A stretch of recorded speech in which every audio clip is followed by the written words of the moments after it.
Hey guys, this is Nostalgia. So I'm going to be talking about my pit circle today. I'm going to be doing a little build sort of a guide video, and I'm actually really loving this build lately. I recorded a video about rolling a grief earlier. I found a low rune in Lower Karast, so I just kind of put this build together because that was the last thing I needed. I needed to make that grief. So I'm going to go over the skills, and then the merc gear, character gear, then I'm going to go into a few runs and a little bit of the strategy. So the skills, you're going to want a max berserk and sword mastery. You're going to want 1 point in speed and resistance. Now, what you do in here, it depends on how defensively you want to play. Either way, you're going to want a fair bit of find item. You're going to want to maybe max this, but I would look at a skill calculator first. I just got just enough points in there to get up to 53%, which is probably what you're going to want to do. Okay? If you're going to build this like I am, which is fairly offensively, then you're going to have max Howl. I pretty much halfway max Shout, but as I level up, I'm planning on maxing Shout, now that I have enough in Find Item for what I want. And either way, 1 in battle orders and 1 in battle command. If you want to play this a little bit more defensively, you can take some out of Shout, or some out, yeah, you can take some out of Shout and put them into battle orders to play a little bit more defensively. So that's the skills. I'm going to go over the merc gear. This is kind of low tier stuff because I just kind of threw this stuff on here a little while back when I wasn't really playing this build that much. Ideally, this would be Insight. This build uses a fair bit of mana just from the teleporting. Although with the dual Wizzy Spike switch, you get a fair bit of mana regen. But even still, you're teleporting around all the time, so I think you probably need an Insight either way. So ideally in an Eth Giant Thresher or an Eth Thresher. This would ideally be Eth Fort and a shammed Eth Gaze. Okay? I have crappier stuff on him right now just because I didn't think I was going to be playing this build as much. And I'm actually really enjoying it, so I'm probably going to switch some of this stuff out for better stuff pretty soon. But, yeah, Doriel Shell, Kira's Guardian is actually pretty overkill on the resistances. I just kind of had these laying around here, okay? But ideally, something like Fort and Eth Gaze. You could also run like Fort and an Eth Andes, or a Chains of Honor and an Eth Andes. And if you're running, I mean, regardless of what you're running, unless he has Cannot Be Frozen already, and yes, I know this is redundant with the Cannot Be Frozen, it's just kind of what I had on this character. But you could run a shammed Eth Andes with Chains of Honor. That would maybe be the ideal setup. I tend to prefer Fort Gaze, but Chains of Honor Andes would probably work pretty much just as well. It would give him more damage, I think, so you could make a pretty good argument for using that. Okay, now moving on to my gear. This, the actual character gear, this build is extremely expensive. Okay, it's not a start of the ladder kind of build. If you want to work your way up to this build, I would check out my Blizzard Sork video, because that's for a bit more working your way up kind of thing. This build is for when you've already built up quite a few items, most notably runes. Okay. So for your weapons, you're gonna want a grief here. You could, if you want to be really offensive, use 2 griefs, but I would say that's kind of unnecessary unless your attack rating is kind of garbage. But yeah, I would just use a grief and something else here, depending on what you want. I wanted Magic Find, so I got a 6S Phaseblade. That's what I would recommend. Unless you want to play rather defensively, in which case I would use a Storm Shield. And you could socket that with whatever, depending on what you need. Okay, even a Bird Rune. A Bird Storm Shield would be pretty decent for this build if you want to play more defensively, of course.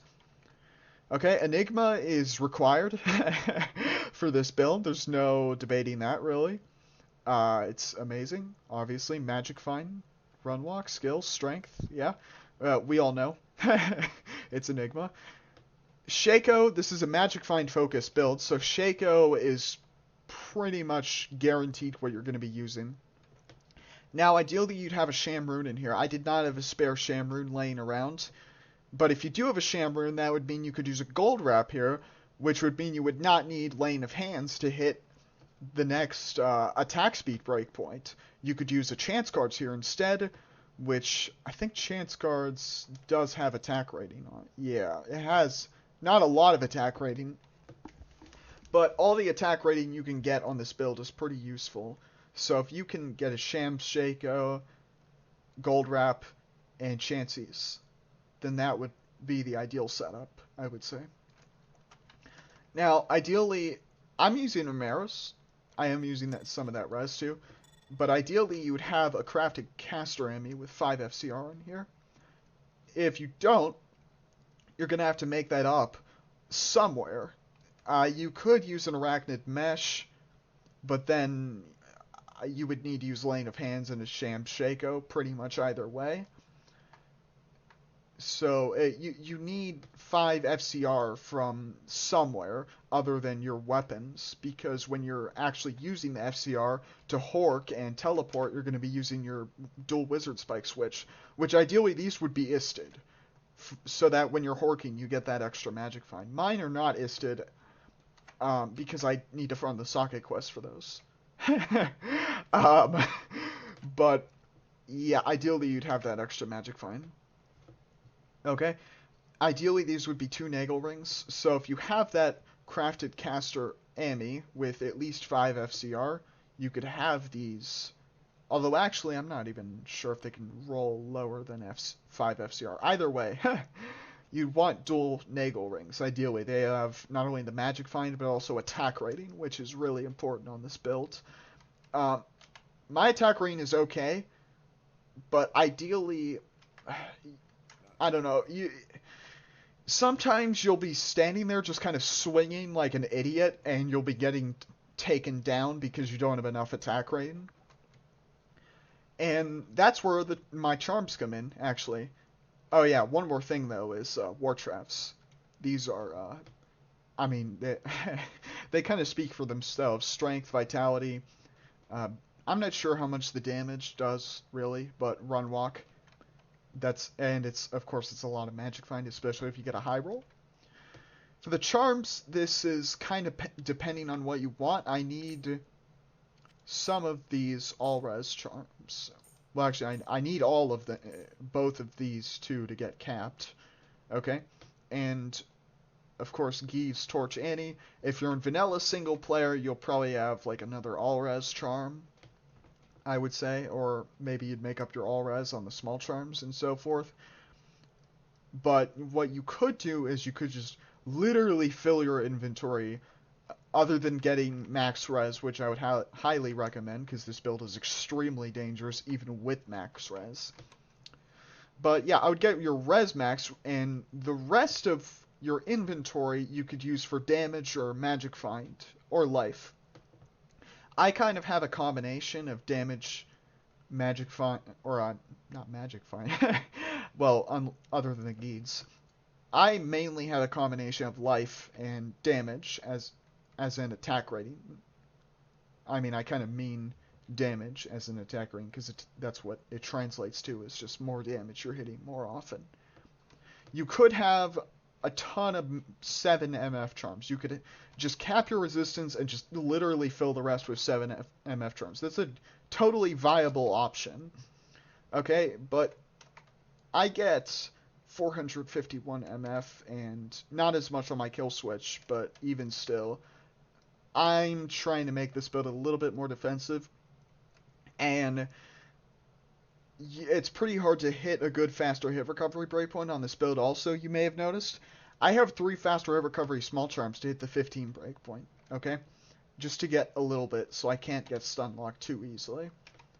But this depends on how much Magic Find you want to add, or if you want to just add more life and damage, or if you need more res than I need because I have Torch and Annie. Okay, so let's just get into a run here. You do this on players 1 for finding TC-87s because that's just the most efficient way to go about it. Get your shouts going using your switch, and you start teleporting. My map, I don't think is really all that great, but you're going to want to spend a fair bit of time just rolling your map. And you get to a pack, you'll kind of see this over time. It's kind of hard to see it happen because it's a little fast, the gameplay is. But you're teleporting around on your Wizzy Spike switch, and you get to a pack, you pull out your Grief, and you start slashing, you hork, and then you get back on your... Well, you hork with your switch, and then you just start teleporting again. So the only thing you're doing on your kill switch with your Grief and your 6-6 Phase Blade or Storm Shield or whatever it is the actual killing.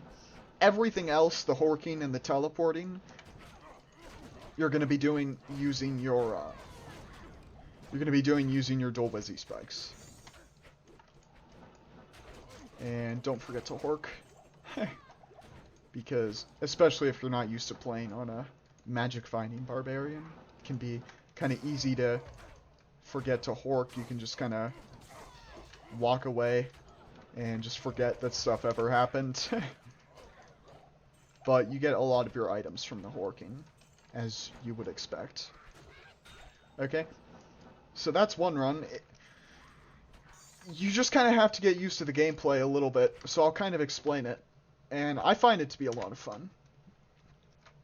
So, from when you log in, you're going to be in Act 1, of course. And I have to wait for my game to load. So, yeah, you run over to the waypoint. This is a little bit of where the run walk is coming into play. You get your shouts going using your Wizzy Spike switch. Like I said, everything is going to be with the Wizzy Spike switch, except for the actual killing. And sometimes you'll be fumbling around with the controls, and your Merc will kill a few mobs, so you want good damage on him. So once you hit a pack, switch your Grief and whatever else you have in the other slot, and then switch back to your Wizzy Spike once they're all down. And you just teleport and you keep moving, and kind of rinse and repeat. It's pretty dangerous. I haven't actually died while playing this build, amazingly. But you have to be really careful. It's players 1, so there's that, but it's Berserk, so you lose all of your defense when you do this.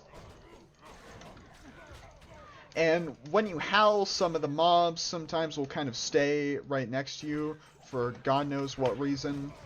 I'm not really sure why that happens. It's kind of a thing of like, oh, well, they're already targeting you or whatever, so they'll just keep doing it, basically. But I found a lot of good items with this build so far today. Before today, I did not have a Steel Pillar, which is the unique Warpike. And I don't know what use that thing has. Probably none. But I needed it for the Holy Grail. I didn't have one yet. And I found 2 of them today within about an hour and a half. And I was derping around a lot. I wasn't even doing it that efficiently. And I found these. I'll just show you even.